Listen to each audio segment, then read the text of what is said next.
ये अठावले, राजनीतिक श्री रामदास अठावले जी।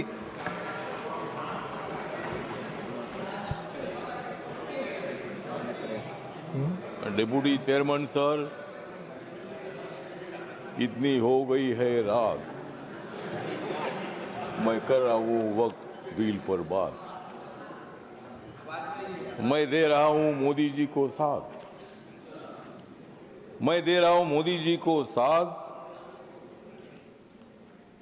इसलिए कांग्रेस को मैं दिखा रहा हूं हाथ। मोदी जी तो मुसलमानों की बात करते हैं, मोदी जी तो मुसलमानों की बात करते हैं, लेकिन कांग्रेस वाले मुसलमानों का आघात करते हैं। मोदी जी तो गरीबों की बात करते हैं और हमेशा नरेंद्र मोदी जी ने मुसलमानों की, माइनॉरिटी की, दलितों की, गरीबों की बात की है। अध्यक्ष महोदय, ये बिल जो है बिल बहुत ही सभी मुसलमानों को, मैक्सिमम मुसलमानों को, 90% मुसलमानों को न्याय देने वाला बिल है। ये जो बिल है ये बिल असंवैधानिक नहीं है। डॉक्टर बाबा साहब अम्बेडकर जी ने संविधान बनाया, उस पार्टी से मैं आता हूं। मेरी पार्टी आरपीआई है, रिपब्लिकन पार्टी ऑफ इंडिया, और मेरी पार्टी मोदी साहब के साथ, एनडीए के साथ है। ये जो बिल है बिल मुसलमानों पर आज तक अन्याय होता रहा। Congress party divide and rule की पॉलिसी करने का काम करती रही और मुसलमानों को, दलितों को न्याय नहीं मिलता था। आज मुझे लगता है कि जो ये बिल आया है, हमारे किरण रिजिजू जो ट्राइबल कम्युनिटी के बुद्धिस्ट है, माइनॉरिटी के हैं, और इसीलिए मैं बताना चाहता हूं कि हम किसी को भी नहीं जाएंगे शरण, हम किसी को भी नहीं जाएंगे शरण, क्योंकि माइनॉरिटी के मिनिस्टर है रिजिजू किरण।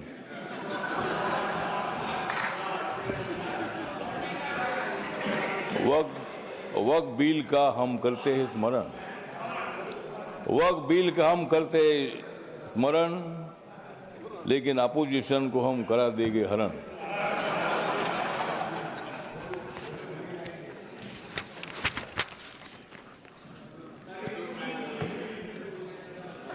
नरेंद्र मोदी जी है मुसलमानों के सच्चे वाली, नरेंद्र मोदी जी है मुसलमानों के सच्चे वाली।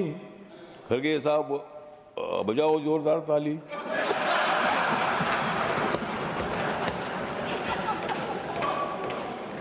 मत दे दो रोज मोदी साहब को गाली, मत दे दो रोज मोदी साहब को गाली, नहीं तो कुर्सी करो खाली। विरोधी दलों की रात हो रही है काली, विरोधी दलों की रात हो रही है काली, नड्डा साहब बजाओ तुम भी ताली।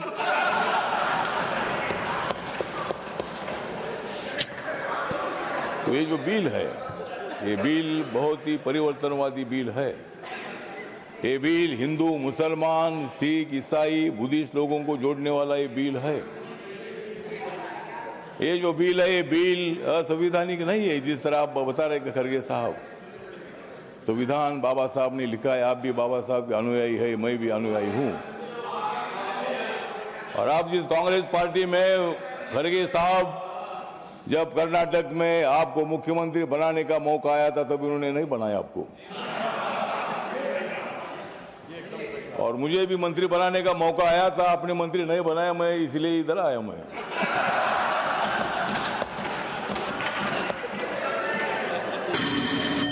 लेकिन मैं आया, लेकिन आपने तो मंत्री पद का विषय नहीं है। मतलब कांग्रेस पार्टी दलितों की बात तो करती है, बात करने का काम नहीं चलेगा। जिस तरह मोदी साहब निर्णय लेते हैं, मोदी साहब सत्ता में आने के बाद उन्होंने बहुत सारा परिवर्तन करने का काम किया है। आप लोग ये मुसलमान के विरोधी करके आपने लोकसभा में वोट लिया, लेकिन अब मुसलमानों का वोट हमारे पास आ रहा है। ये बिल पास होने के बाद सारे मुसलमान हमारे साथ आएगी, आपके साथ तो कोई नहीं रहेगी। हमारे साथ मुस्लिम समाज आएगा, हमारे साथ दलित समाज आएगा, हमारे साथ सिख समाज आएगा, हमारे साथ क्रिश्चियन समाज आएगा, ओबीसी समाज आएगा, ब्राह्मण समाज आएगा, सब समाज आएगा। हाँ हाँ, उनके पास कुछ नहीं रहेगा, मतलब उनके पास कुछ नहीं रहेगा तो ठीक बात, कुछ ना कुछ उधर भी होना चाहिए। अपोजिशन की हमें आवश्यकता है, कुछ वोट उनको मिलना ही चाहिए, लेकिन मैक्सिमम वोट हमको मिलेगा। और ये बिल पास होने के बाद नरेंद्र मोदी जी चौथी बार देश के प्रधानमंत्री बनेंगे, और नरेंद्र मोदी जी बनेंगे तो मैं भी बनूंगा। तो इसी तरह मतलब कहने का मतलब इतना है कि इस बिल का समर्थन करने के लिए मैं खड़ा हूँ। व्यक्त कम है, मेरी पार्टी छोटी पार्टी है, लेकिन मेरी पार्टी आगे बड़ी पार्टी हो जाएगी। लेकिन अभी मैं अकेला मेंबर हूँ, लेकिन मैं जो मेरी पार्टी है, ये पार्टी बिल का समर्थन करती है, और ये बिल लोकसभा में पास हुआ है, ये राज्यसभा में भी पास हो जाएगा, और हम मुसलमानों का कल्याण करने के लिए हम आगे बढ़ते रहेंगे। इतना ही मैं बात करता हूँ। धन्यवाद। नमस्कार, प्रणाम। लेकिन जाते जाते थोड़ा सा किरण जी को मेरा कहना है कि बोध गया में जो हमारा महाबोधि महाविहार है, वो बौद्ध समाज का है। वहाँ गौतम बुद्ध को ज्ञान प्राप्ति हुई थी। वहाँ लगातार 50 दिनों से आंदोलन चल रहा है, और वहाँ का जो ट्रस्ट है 1949 का कानून है, उसमें 4 हिंदू है और 4 बुद्धिस्ट है। तो वहाँ के बौद्धों की मांग ऐसी है कि भाई वो सभी मेंबर अपने होने चाहिए, अगर सरकार कर सकते हैं। धन्यवाद। करिए, इतना मैं बताना चाहता हूँ, और इस बिल का समर्थन करता हूँ। धन्यवाद। श्री गुलाम